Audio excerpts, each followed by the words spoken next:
Hey there, I'm Kevin the Comic Doctor, and I'm a comic book presser located in Oshawa, Ontario, Canada, and you are watching another episode of One on One. Now, this is the show where I talk about everything comic book related. Everything from comic book collecting, tips, to comic book grading, to investing, to the movies that have been inspired by the comics we love, all that crazy great stuff.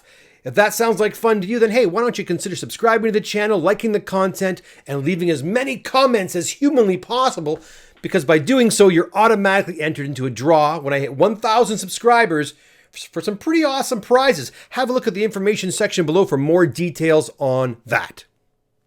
Today, I'm going to talk a little bit about comic book page quality, and specifically brittle comic book pages.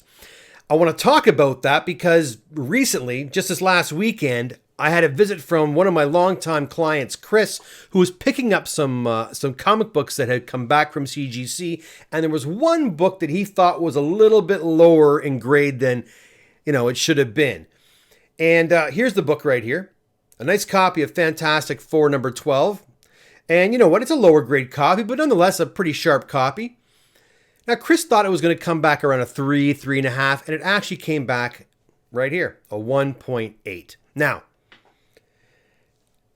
the page quality on this book, as per CGC's notation, is cream to off-white pages. Now, that's the inside of the book. The cover itself was somewhat brittle. So much so that if you have a look right here, I'm going to show you a close-up right now. You'll notice that the top of the cover had a little chunk there. You can see a little chunk has been removed. I actually had to tape that back into place. I fixed that back in with some acid-free tape because it had fallen off. So Chris gets his book back, and we see a split almost from the top staple right down. I can tell you, friends, that book did not leave my office with a spine split like that. I would never let a book leave my office with a spine split that big, right? I was already working on the book, again, trying to fix that chunk that had fallen off. So again, I wouldn't leave that there. So in my own mind, I'm thinking that wasn't there when I sent the book. And in fact, Chris luckily has had many pictures of the book prior to sending it, which was fantastic. I mentioned in previous videos, it's always a good idea to have pictures of your books prior to sending them off to CGC or off to a presser, so you can refer back to them in case something like this does occur. Now, what happened to the book? What happened? I can tell you right now, I packed the book up as I usually do, and I always bundle my books up like so. And you guys have seen this before. I've shown you. When I send books to CGC, I bundle them and I shrink wrap them. They don't move around a lot. Okay? So I don't know.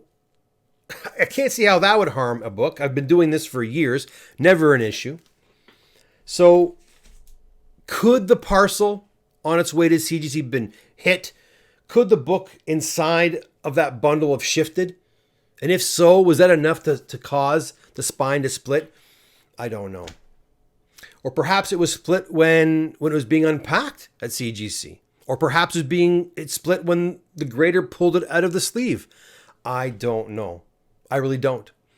All I can say, my friends, is when you're dealing with books with page quality like that, you're always running a risk of damage occurring, okay? So that's why I want to talk today about that, because you know what? Oftentimes, some books can be very deceiving. They can look fantastic.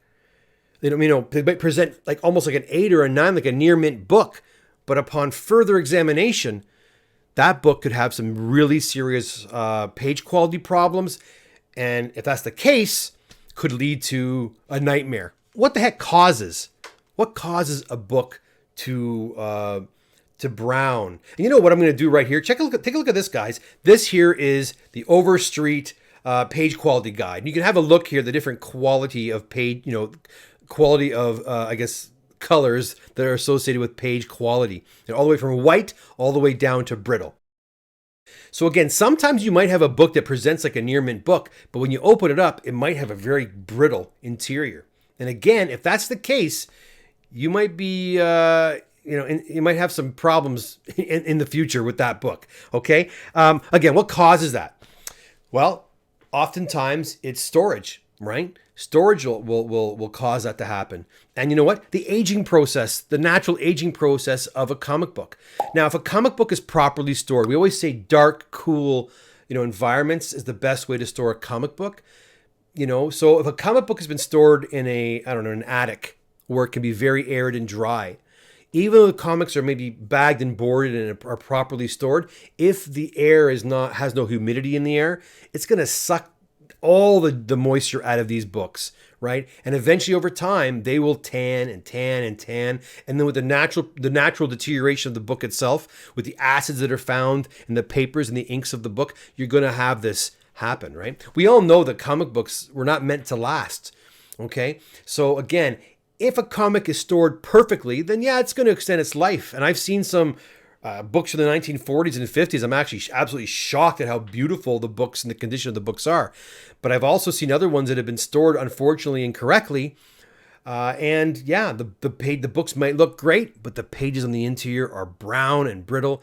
Okay, so what could happen if you decide you want to buy a brittle book or a book that's kind of creamy, cream colored? What could possibly go wrong? Well, I'm going to tell you right off the bat, just handling a book that is brittle could cause damage. That is the main thing you want to consider. So if you buy a book and you decide you want to handle the book, just taking it out of the sleeve in some cases can cause damage. Think of it's autumn right now. It's fall time here, and so the leaves are going to start falling off the trees soon. Think about that. Think about a leaf that you might see from a tree. If you pluck it off a tree right now, it's still very moist. It's got, moisture in it. So if you crush it, it just kind of returns to its previous state, right? But if you leave that leaf off the tree, say you put it in your house, you let it sit there for 2 weeks or so, that leaf is going to get browner and browner and drier and drier. And if you go and do the exact same thing next time, the leaf just crumbles and becomes like powder.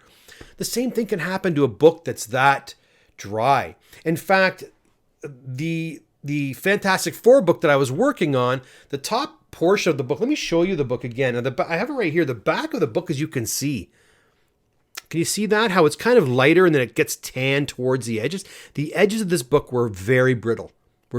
So much so that, again, at the top here, this piece it was already kind of on its way out when I received it. It was hanging on for dear life. It was just kind of hanging on there. So I put a little piece of acid-free tape, like I said, behind there to hold it in place. But nonetheless, the inside of this cover was pretty brittle, okay? And so just handling it could cause the book to start falling apart. So that's the main problem with it. And again, another problem is it can be very deceiving. I have seen books that look like present like 8s and 9s, and they actually are extremely brittle on the inside. Take a look at these pictures here. This is a book I just recently worked on, actually. It was a gorgeous journey into mystery. And then the interior looks like this.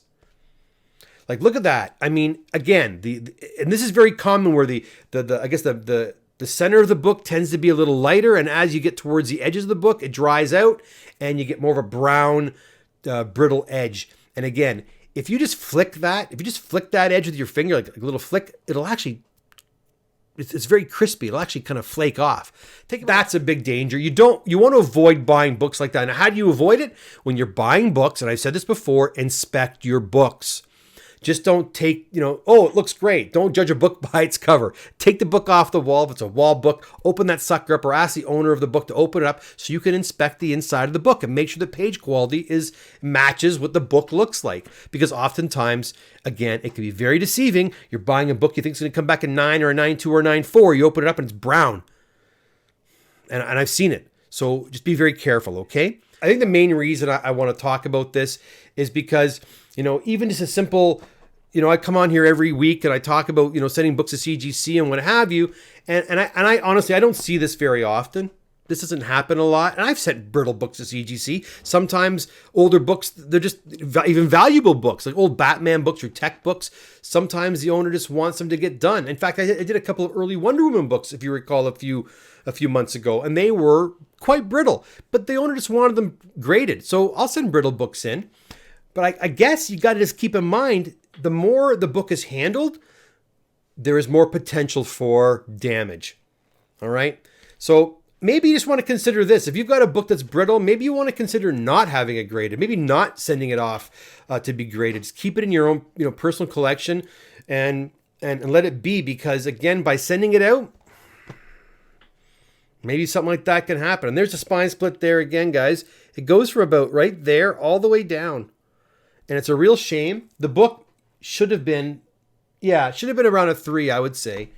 On a bad day, a 2.5, but I think a 3 all day long, maybe even a 3.5. And we get a 1.8 out of it because of that stupid spine split. Brittle books, be careful. Hey guys, it's the next morning. I wanted to come back on here because I contacted CGC less than 24 hours ago regarding this whole Fantastic Four number 12 in a 1.8. I want to see if they could perhaps help out, because again, that split, as far as I'm concerned, did not happen here. It happened after it was delivered to FedEx and on, and what have you. So again, I said, is there anything you guys can do to help offset the loss that Chris is obviously going to face now? And I honestly did not think they were going to do a darn thing. Not only did I hear back from them less than 24 hours later, they also offered Chris a $500 US credit towards his next submission. So that, I think, was pretty awesome. But let's have a look at the current values of Fantastic Four 12 to really see if that, kind of brings us back to kind of a level playing field. All right, so here's the FF number 12. Let's go down to, we thought the book was going to come back around a 3 or 3.5. And as you can see, we're looking at 1,200 to 1,250 US in a 3 to 3.5. And a 1.8 is 575 US. So now add on the $500 credit. We're up to 1,075. You know what? That's not bad. That's not bad. I don't know. What do you think? Do you think that was a fair offer from CGC? They really didn't have to do anything. They could have just said, you did it, or it happened in transit, or whatever. But they didn't admit that it happened on their turf. All they said is they can't really determine when it happened. I think the fact that Chris had those photographs that I could use to show them, because they did say they looked at all the photographs and they compared and what have you. So anyways, they offered Chris a $500 US credit towards his next submission, which I think is pretty good considering. And so it kind of balances it out. Again, what do you think? I'd love to hear what your thoughts on this would be. And hey, have you ever picked up a book that you thought was fantastic until you got home and opened it up and it was extremely brittle, or other problems were found within the book? Let us all know in the comment section below. I'd love to hear your thoughts. And you know what, guys? Again, if you haven't done so already, please consider subscribing to the channel, liking the content, and hit that notification bell, because when you do that, you'll be one of the first to know when I drop a new video. That's it for me, guys. Until next time, you take care, and bye for now.